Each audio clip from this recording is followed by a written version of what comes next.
Okay, so for section 10.3, we're going to talk about arcs now. So an arc consists of 2 points on a circle and all the points on the circle needed to connect the 2 points. So it's a piece of the actual circle itself. So if we say arc ABC, then we're talking about this aspect right here. And you can either use the arc symbol above the 3 letters, or you can write out the word arc.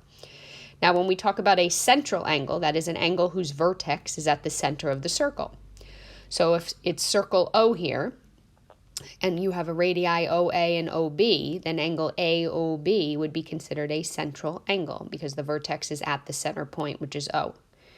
A minor arc is an arc whose points are on or between the sides of a central angle. So minor, think little. Major, that's where the arc whose points are on or outside of a central angle. It's just think major is a big angle. So a semicircle, though, this is how we base it. So a semicircle is half of a circle, so it's equal to 180. For a major arc, we're going to write more than 180. So more than 180. And for a minor arc, we're going to write less than 180. Less than 180. Okay.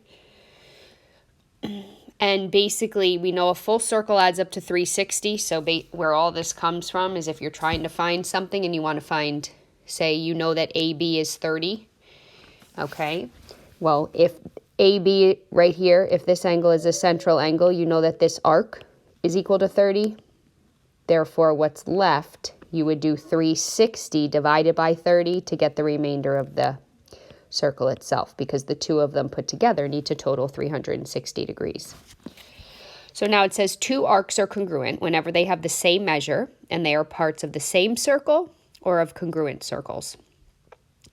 So if we look at the figure on the left-hand side here, we've got 2 arcs that are on the same circle. They both have the same measurement of 60 degrees. So we can say that arc AB is congruent to arc CD. Whereas the difference with the right-hand diagram is that you have 2 different circles. You're told the circles are congruent, so you need to know that. And then if the circles are congruent to each other, then if you have 2 arcs that have the same measurement on it, you can say that those 2 arcs are congruent. So it either applies to the same circle or to congruent circles. And the same would go for congruent chords or congruent central angles. So what you need to do is go to page 453 in your textbook, and you need to read through. I think there's about 6 or 7 proofs there, or theorems that you want to definitely make sure that you're familiar with. All right, so let's do a little practice here. So it says we have circle B. D is the midpoint of arc AC. So let's see, circle B, and D is the midpoint of arc AC. So we see a vocabulary word, so let's use it. So if D is the midpoint, so we know it cuts this in half. So it means arc AD and arc DC are congruent by definition of midpoint.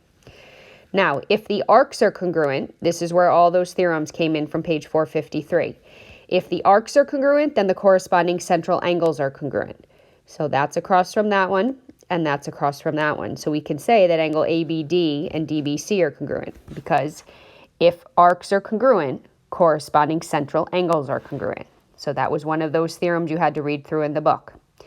Now, if I see that that angle is cut in half, BD bisects angle ABC, by definition, angle bisector for that. Now for the next one, it says if the measure of arc AB is 102, find angle A and find angle B. All right, well, if the arc is 102 and O is a central angle, I know it equals the central angle, so 102. I know that OA is a radius, and I know that OB is a radius, so this is a isosceles triangle. Okay, so that means if I don't know these, I do know they're congruent by the isosceles triangle theorem. So I can say that 102 plus x equals 360, which gets me 39 degrees for both of those angles, angle A and angle B. Now for example 3 here, it says what fractional part of a circle is an arc of 36 and 200? Well, if we know that a full circle is 360, we do part to whole. So 36 over 360 is 1/10, and 200 over 360 when you reduce is 5/9.